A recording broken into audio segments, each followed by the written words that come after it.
Entonces, una vez que, si, por ejemplo, si llega el embrión, o sea, hay un embarazo, el embrión llega, se adhiere al epitelio, lo destruye y penetra al tejido conectivo del endometrio. Y ahí se desarrolla el embrión. Bien, perfecto. Y esto va a continuar en el desarrollo del embrión, implantación. Pero si en este momento que estamos inicialmente con la influencia de la progesterona, no llega un embrión, en el ovario se va a formar un cuerpo albicans. Entonces, y se va a sintetizar luego la prostaglandina F2 alfa que destruye ese cuerpo albicans o cuerpo lúteo. Y esto se comienza entonces a degenerar para obtener una nueva menstruación y llegar la mucosa uterina al estado inicial con predominio de estrógeno. ¿Ya? Entonces, ese es el ciclo ovárico, perdón, el ciclo uterino. Quiero decir que al final, finalmente, tenemos un ciclo endocrino, hipotálamo hipófisis, un ciclo ovárico y un ciclo uterino.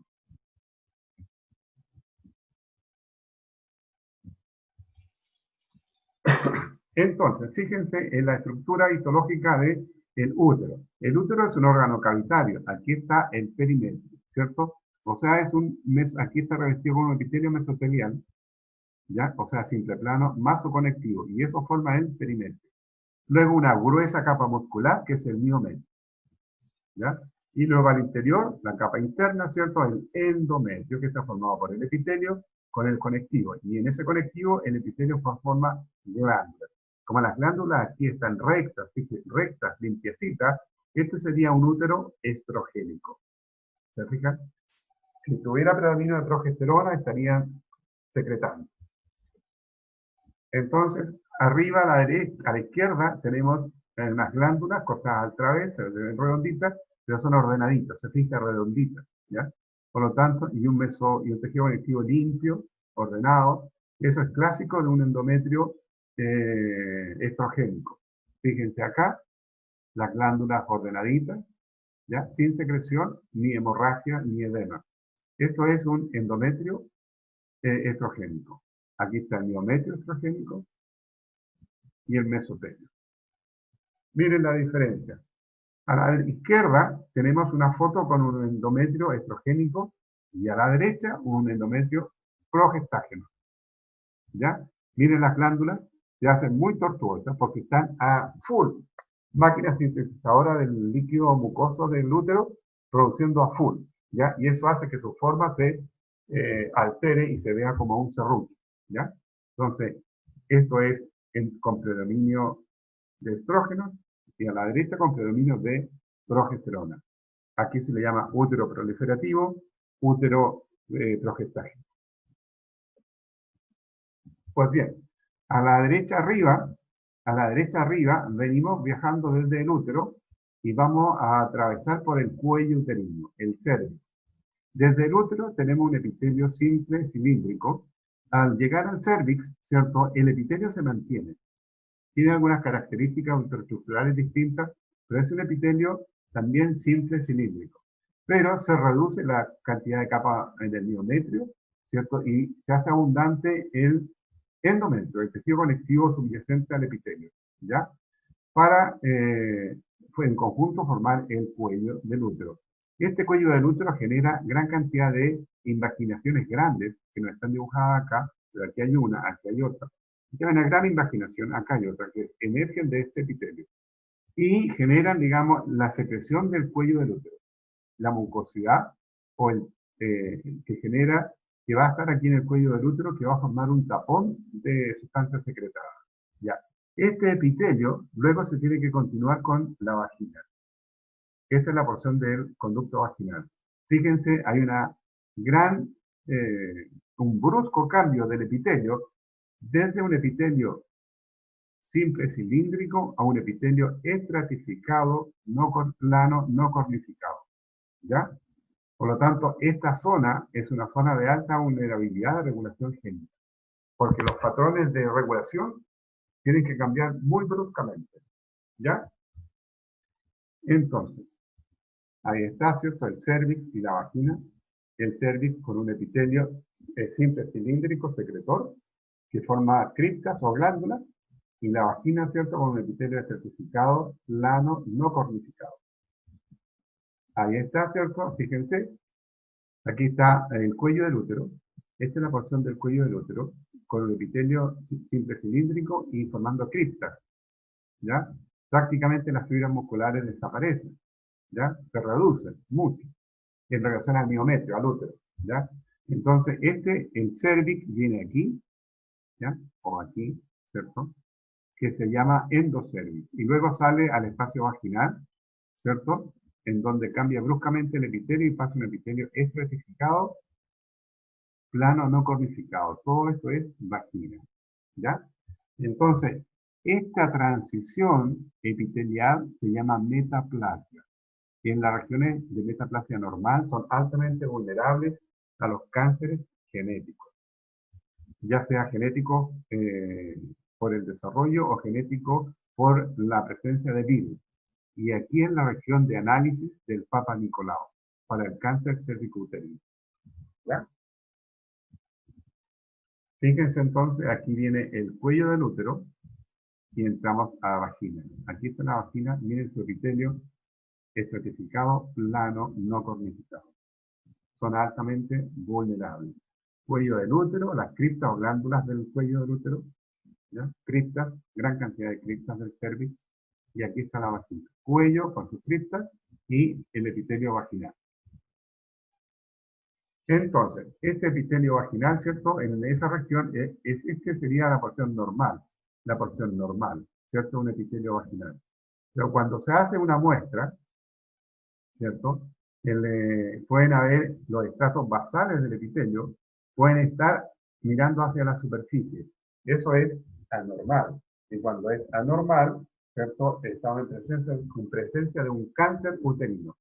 Pero estas células del estrato basal que se encuentran hacia arriba, es posible que también se encuentren hacia abajo, o sea, al tejido conectivo.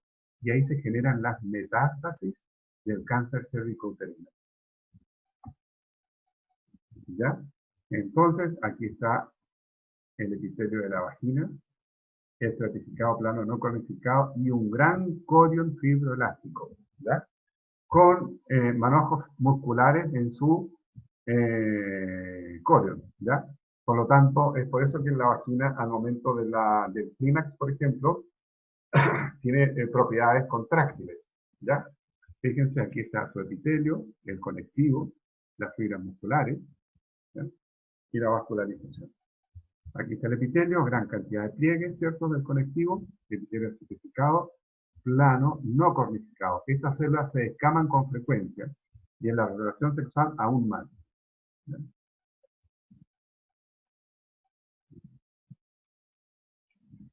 Ahora, durante el desarrollo del embrión se tienen que formar, ¿cierto? Se tienen que formar los labios menores, ¿ya? Los labios menores nacen de los pliegues uretrales en el varón, ¿cierto? Como en la mujer no hay uretra alargada, los labios menores pasan a ser el derivado de los pliegues uretrales. Aquí están los pliegues uretrales, ¿cierto? Con el epitelio estratificado plano también, no cornificado, con ausencia de folículos pilosos, ¿ya? Con ausencia de folículos pilosos, pero sí presenta glándulas sebáceas, que ya las vimos, ¿ya? Inervación por la sensibilidad, ¿cierto? Y vasos sanguíneos, vascularización. Todo eso genera entonces el labio menor. Y aquí está el córtex. Fíjense, los vasos sanguíneos, el estroma y el epitelio. Y estos generalmente carecen de células adiposas, presentan gran cantidad de pigmento de melanina, por eso los labios menores son más oscuros que la piel, por ejemplo, o de un color distinto a la mucosa de vagina. Y no presentan capilares o vellos, no, pelos. ¿Bien? En cambio, los labios mayores, ¿cierto?, presentan un abundante tejido graso, está revestido por un epitelio estratificado, plano, cornificado, con la presencia de pelos y glándulas sebáceas, ¿ya? Pelos, vellos, etcétera, ¿cierto? Entonces, aquí los pliegues escrotales del varón, ¿cierto? Pasan a formar lo que en la mujer el análogo sería los labios mayores, que son prácticamente como un derivado de la piel. O sea, es un análogo, con algunas diferencias moleculares y bioquímicas, ¿cierto? Por lo tanto, tiene un epitelio cornificado, estratificado, plano, cornificado, con formación de pelos, ¿ya? Contiene una capa delgada de tejido muscular, lo que le hace también tener cierta autonomía en el movimiento, aunque no es relevante, y gran cantidad de tejido adiposo más al profundo, en el subcutáneo. Y esa es la porción del vello púbico, ¿cierto?, que presenta las glándulas sebáceas y las glándulas sudoríparas, agentes glandulares que generan la síntesis y liberación de feromonas. El clítoris, ¿cierto? El clítoris, en la formación del clítoris en la mujer, ¿cierto? Está separado de la uretra, por lo tanto, en este tejido eréctil no se encuentra incorporada la uretra como es en el varón. ¿Por qué? Porque en la mujer el, el clítoris fetal, digamos, no crece en longitud para arrastrar la uretra. Por lo tanto, se queda pequeño, pero con gran cantidad de tejido eréctil. Es como si fuera el glande del pene. Entonces, tenemos la albuginia, una albuginia por fuera, los cuerpos, los cuerpos eréctiles, esponjosos, con gran cantidad de tejido eréctil, ¿cierto? Fibroelástico también, fibras elásticas, tejido elástico, el tabique pectíneo central, ¿cierto? Y todo eso constituye el clítoris. Y por tener este tejido eréctil en su interior, es porque el clítoris también es sensible o vulnerable a la presencia del Viagra, ¿ya? Por lo tanto, el Viagra también tiene efectos en el clítoris femenino. Ambos cuerpos cavernosos, el tabique pectíneo central, ¿ya? Dentro de los genitales externos, ¿cierto? Podemos nosotros encontrar, por ejemplo, los corpúsculos de Meissner. ¿Y se acuerdan de la clase de piel? Que eran los corpúsculos de Meissner, eran la sensibilidad y tactofilia, ¿ya? Por lo tanto, el roce, digamos, genital, digamos, genera una respuesta nerviosa sensitiva, digamos, de tactofilia, ¿ya? Corpúsculos de Pacini para sentir la presión, ¿cierto? La presión, el peso, etc. Y terminaciones nerviosas libres, ¿cierto? Que pueden generar la sensación del dolor. Todo esto es importante conocerlo porque el conjunto de estos estímulos nerviosos van a generar un mensaje para el sistema nervioso central a nivel del tálamo, hipotálamo, para la preparación de las secreciones del hipotálamo hacia la hipófisis y de hipotálamo hacia la neurohipófisis, ¿ya?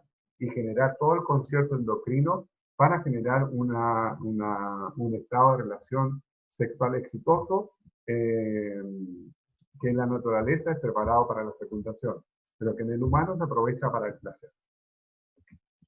Aquí está el himen, ¿cierto? El himen como un pliegue hacia las afueras de la vagina, ¿cierto? Con el epitelio de los labios mayores, perdón, labios menores, se genera este pliegue, ¿ya?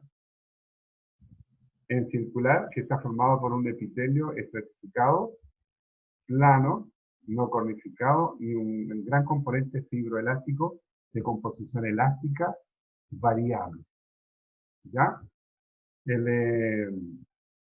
Esa porción fibroelástica es extremadamente importante, sobre todo en medicina forense, ¿ya? Porque pueden haber un himen, por ejemplo, muy elástico en una mujer virgen que pudo ser violada y por tener un himen con abundante fibra elástica no se ha roto, ¿ya? Por lo tanto, el himen roto no necesariamente significa la pérdida eh, de virginidad, ¿ya? Son todo importante para la medicina forense, ¿sí? Un epitelio entonces certificado plano, no cornificado, ¿ya? Aquí quiero poner yo siempre esta imagen, ¿cierto? Porque muestra al centro la membrana del himen, ¿ya?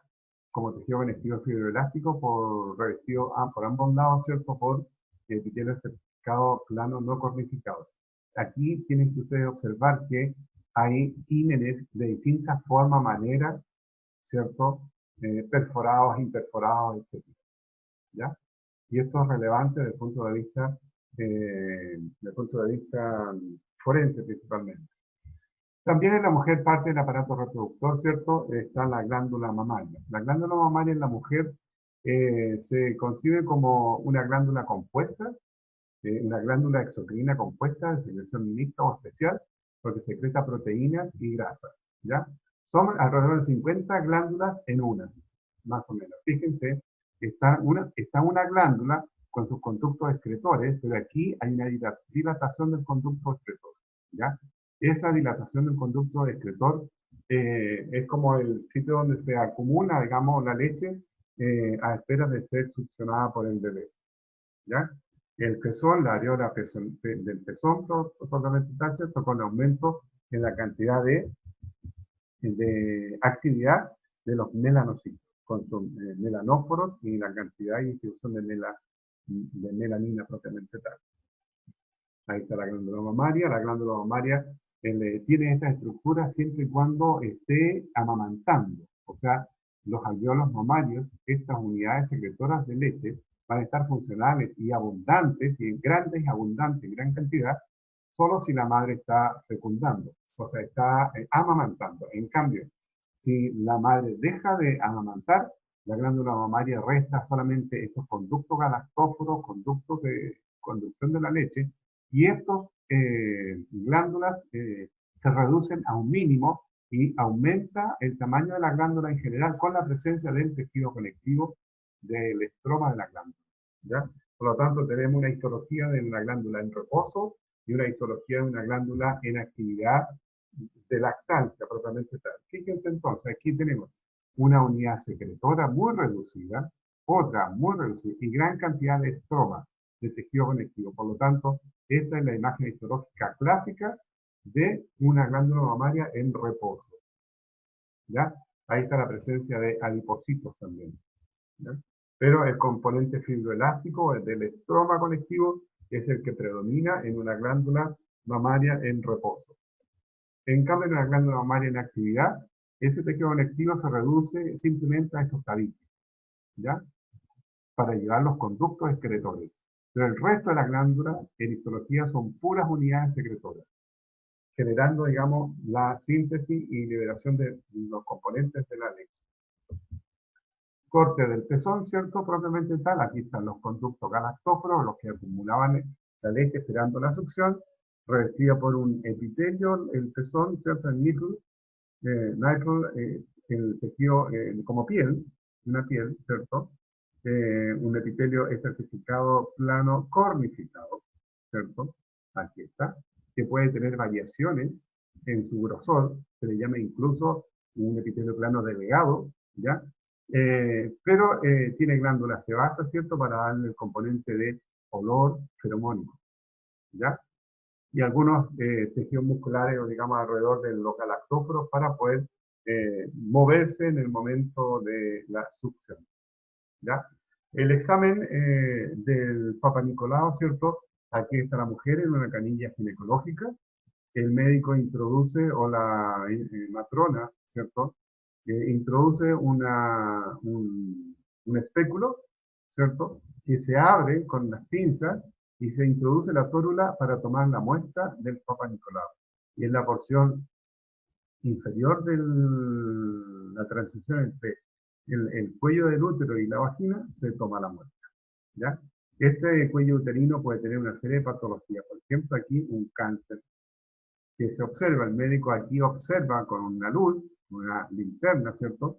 Puede observar cómo está la calidad de el color, la vascularización, el olor, cómo está de vagina, del cuello del útero, etc. Y puede ver, digamos, áreas cuando son grandes, ¿cierto? Que están dañadas con patologías como un cáncer, por ejemplo, ¿ya? Ahí está, se toma la muestra del Papa Nicolau y se pone o dispersa en una placa a lo largo, formando un forotis. Aquí no es un corte ni nada, es un forotis. Entonces ese forotis luego se va al laboratorio y se tiñe. ¿Y qué se va a contar? Se tienen que contar las células. ¿Se fijan? Aquí la tórula, el algodón, está tocando la superficie. ¿Qué es esa superficie? Es un epitelio estratificado plano no cornificado. Por lo tanto, las células que deben tocar, las células del epitelio que deben tocar y quedar en el algodón, son células planas a punto de ser descamadas. Y esas son las células que debieran quedar hechas en esta frotis. Pero si no, si hay otras células de los estratos inferiores que están arriba, va a haber un cáncer. Fíjense. Aquí, ¿cierto? Esto es lo normal que veíamos, pero aquí ya hay células distintas. Fíjense, acá los núcleos sobre todo son muy importantes. Hay células que están muy arriba, que son núcleos redondeados, no planos. ¿Ya? Estos son estratos inferiores que están muy arriba. Y eso va a significar un cáncer. Y si esas células proliferan y pasan hacia abajo, como acá, va a generar otro cáncer y metástasis. Aquí están los grados. O sea, si veo las células normales, es normal. Si veo células de estratos inferiores que están más arriba, como estas, por ejemplo, voy a tener esta displasia y una graduación para tener una comunicación internacional. Esto es lo mismo en la China, en Alaska, en la Antártica y quizás pronto en los satélites rusos que están en el espacio. ¿Ya? Ahí está la clasificación entonces. ¿Ya? Y aquí está la histología de esas clasificaciones. Fíjense, las células a descamarse deberían ser, miren, las células a descamarse deberían ser células con núcleos planos. Veamos. Aquí, ¿se fijan? Estas son las células que debería haber yo al frotis normales, con núcleos muy pequeñitos, intensamente pequeños, intensamente teñidos. ¿Ya? Y entonces veamos qué están observando.